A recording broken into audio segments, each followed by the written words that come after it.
एक बार राजा इंद्र एक रास्ते से गुजर रहे थे तो उन्होंने एक ऋषि देखा जो बड़ी साधना के साथ तपस्या कर रहा था।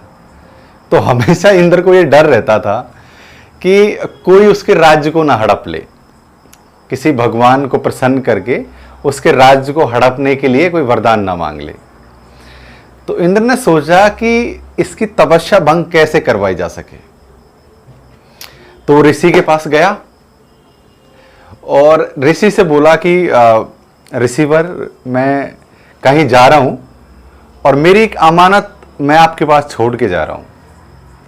मुझे आप पर भरोसा है, आप इतने बड़े ज्ञानी महापुरुष हैं।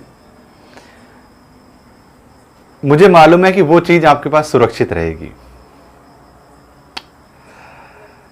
तो अपनी एक तलवार इंद्र ने उस ऋषि के आश्रम में रखवा दी कि मैं कहीं जा रहा हूं, जब भी लौटूंगा मैं अपनी अमानत आपसे ले लूंगा सुरक्षित, और मुझे उम्मीद है यहां पे सुरक्षित रहेगी। ऋषि ने मना किया कि आप रहने दीजिए इस तलवार को, हमारे यहाँ साधुओं के आश्रम में तलवार से क्या काम है, ये तो क्षत्रियों की निशानी है, आप अपने पास रखिए। लेकिन कुछ वार्तालाप में कुछ ऐसी बातें बताएं कि यार उन्होंने आखिरकार ऋषि को मना लिया कि अपने आश्रम में वो अपनी तलवार को रख लें। और ये तो एक तरकीब थी राजा इंद्र की। तो ऋषि ने जो अपनी साधना में लीन होके साधना कर रहा था और उसके पास एक तलवार रखवा दी। राजा इंद्र उसके बाद चले गए, आए नहीं। महीना हुआ, 2 महीना हुआ, 3 महीना हुआ, 4 महीना हुआ। तो जब भी ऋषि साधना करता, वो कुटिया में रखी हुई तलवार पर उसकी नजर जाती। 1-2 बार उन्होंने अपने आप पर काबू भी किया, और काबू करना बात है कि भाई वो तो इतने बड़े महाज्ञानी ऋषि हैं। समय गुजरा, 5 महीने हुए, 6 महीने हुए, फिर उस पर उनकी नजर जाती। वो रहा नहीं गया उनसे, जबकि उन्होंने इंद्र से वादा किया था। इंद्र ने उनसे कहा कि ये चीज सुरक्षित रहेगी आपके यहां पे। ऋषि ने वो जो तलवार थी उसको उठाई और अपने जो नित्य कर्म है, जैसे लकड़ी काटना, ये काटना, धीरे धीरे उस काम में वो लेने लग गया। चलो यहां तक बात ठीक थी। अब यहां से आगे बात और बढ़ने लगी। बाद में उन्होंने क्या किया कि लकड़ी काटते काटते वो तलवार से ऐसे प्रैक्टिस करने लग गया, ऐसे घुमाने लग गया और तलवारबाजी सीखने लग गया।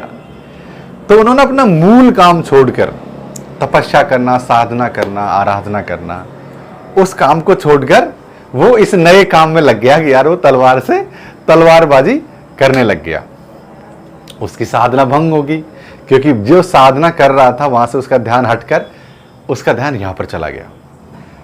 तो मेरा कहने का मतलब दोस्तों यही है कि हमें पता भी नहीं लगता है और हम गलत रास्ते पर निकल पड़ते हैं। इसका एहसास हमें होता ही नहीं है। कभी कभी इतना समय गुजर जाता है कि हमारे पास कुछ बचता नहीं है, तब भी जाके हमें यह एहसास नहीं होता है कि हमने हमारा जो प्राइमरी काम था उसको छोड़कर हम किसी और काम में लग गए हैं, और जिस साधना और फोकस के साथ हम जो काम कर रहे थे वो काम कहीं न कहीं हमने पीछे छोड़ दिया है। यही वाक्य ऋषि के साथ हुआ। वो अपनी साधना से दूर हो गए, और यही राजा इंद्र चाहते थे, और उनकी साधना उन्होंने भंग करवा दी। नमस्कार, मेरा नाम डॉक्टर लोकेश बाली है और अनअकैडमी परिवार में आपका स्वागत है। आप मुझे अनअकैडमी एप्लीकेशन पर डॉक्टर लोकेश बाली के नाम से सर्च कर सकते हो, या फिर आप किसी प्रकार का कोर्स अनअकैडमी से खरीदते हो तो आप डॉक्टर लोकेश बाली, ये जो कोड आपको दिख रहा है, अगर आप इसे अप्लाई करोगे तो आपको 10% का ऑफ वहां से मिल जाएगा। दोस्तों, वीडियो में आगे बढ़ते हैं। और जो ऋषि की जो साधना है वो तो भ्रमित हो गई, लेकिन हम ये चाहते हैं कि जो आपकी साधना है, जो लगन है, इससे आप भ्रमित ना हो और अपनी तैयारी को लगातार करते रहें। तो सबसे पहले अगर किसी भी चीज की आप तैयारी कर रहे हो या कोई भी काम अगर कर रहे हो आप, तो 3 बात हमेशा आप याद रखना। पहला कि क्यों करना चाहते हो, दूसरा कि कैसे करना है, और तीसरा फल मैं लास्ट में बताता हूं, और तीसरा ये कि आपको क्या उससे फायदे होने वाले हैं। तो इसी मूल मंत्र को ध्यान में रख के अगर हम यूजीसी नेट की तैयारी करते हैं तो हमें 3 फॉर्मूले ही ध्यान रखने हैं कि सबसे पहले आप अपने मन में ये बात बिठा लो कि हम यूजीसी नेट की तैयारी क्यों करना चाहते हैं। आप उस ऋषि की तरह भ्रमित मत होना, आपका ध्यान किसी और में ना लग जाए।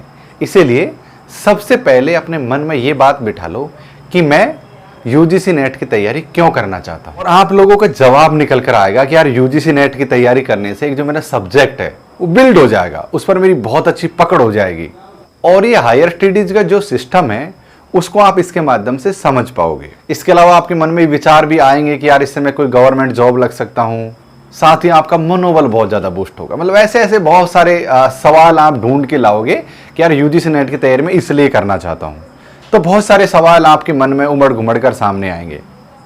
लेकिन ये तो बात सही है कि आपने सवाल आपके सामने आ गए कि यार आपको इसलिए करना है, लेकिन जो सबसे महत्वपूर्ण जो मुद्दा है कि कैसे करना है, कैसे करना ही हमेशा हमेशा महत्वपूर्ण होता है। यानी किसी जगह के बारे में आपने सोच तो लिया अगर मुझे वहां पर पहुंचना है, पर किस तरीके से पहुंचेंगे, उसके लिए रास्ता क्या होगा, उसके लिए रणनीति क्या होगी, ये बहुत ही ज्यादा महत्वपूर्ण है क्योंकि आपके साथ और लोग भी उस रास्ते से गुजर रहे हैं।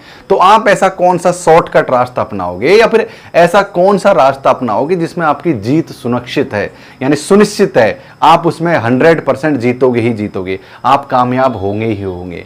तो हमेशा इस बात को भी अपने जहन में रखना है कि हमें किसी काम को किस तरीके से करना है।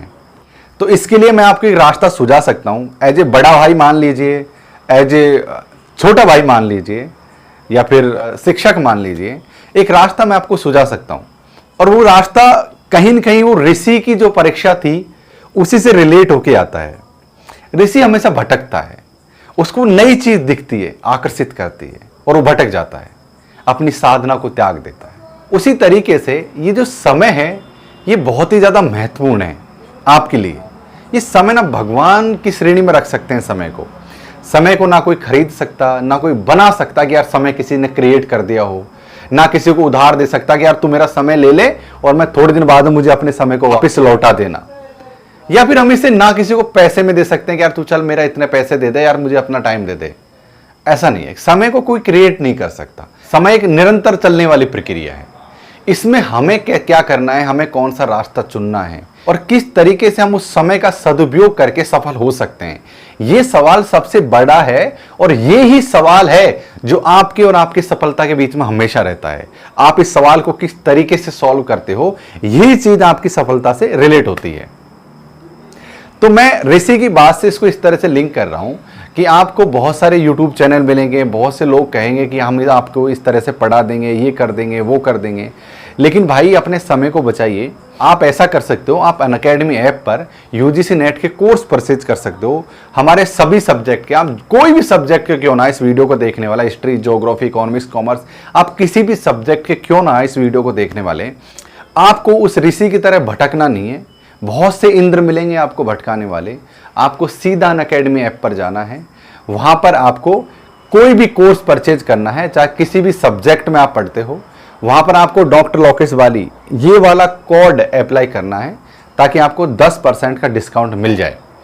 आप हमारे पेड कोर्स में जैसे ही आओगे, आपको चीजों को जानने समझने में बहुत ही ज्यादा आसानी होगी, क्योंकि जो हमारा एक्सपीरियंस है, चाहे मुझे आप देख सकते हो, आप मेरी शक्ल इस समय देख रहे हो, मेरी उम्र का आप अंदाजा लगा सकते हो। मैंने कई बार यूजीसी नेट के एग्जाम को उत्तीर्ण किया हुआ है। इसके अलावा मैंने पीएचडी किया है, इसलिए मैं अपने नाम के सामने डॉक्टर लगाता हूं, पीएचडी किया हुआ है मैंने। तो आप भी ये सब कर सकते हो। ये नामुमकिन नहीं है, मुमकिन है, लेकिन उसके लिए आपको उस ऋषि की तरह भटकना नहीं है। आपको समय को बचाना है। समय को खरीद नहीं सकते, लेकिन हम समय को बचा सकते हैं अपने लिए। मतलब यूज हम इस तरीके से करेंगे उसको कि हम अपने लिए उस समय को बचा सकते हैं। तो आप अनअकैडमी एप्लीकेशन पर जाइए, वहां पर आप डॉक्टर लोकेश बाली नाम से सर्च करके मुझे फॉलो कर लीजिए। मैं वहां पर इसी तरीके से आपको मोटिवेशनल वीडियोज, इंफॉर्मेटिव वीडियोज, या फिर मैं वहां पर हिंदी साहित्य पढ़ाऊंगा। आप मेरी क्लासेज को भी ज्वाइन कर सकते हो अगर आप हिंदी साहित्य के स्टूडेंट हो तो, या फिर जितने भी सभी सब्जेक्ट के स्टूडेंट हो उनको मैं मोटिवेशनल वीडियोज, इनके अलावा जो इंफॉर्मेटिव वीडियोज होते हैं वो समय समय पर प्रोवाइड करवाता रहता हूं। तो आप डॉक्टर लोकेश बाली नाम से सर्च कर लीजिए और मुझे फॉलो जरूर से कर लीजिएगा। तो दोस्तों, उम्मीद है राजा इंद्र और ऋषि के बीच का जो वृतांत था उससे कुछ सीख मिली होगी। ऐसे बहुत सारे इंद्र मिलेंगे आपको जो भटकाएंगे, कहेंगे, डराएंगे, लेकिन उनकी नहीं सुननी है और आपको फोकस के साथ अपनी पढ़ाई को जारी रखना है। इस वीडियो को देखने के लिए आपका बहुत धन्यवाद। जल्द मिलता हूं अगले वीडियो में, तब तक नमस्कार, जय हिंद।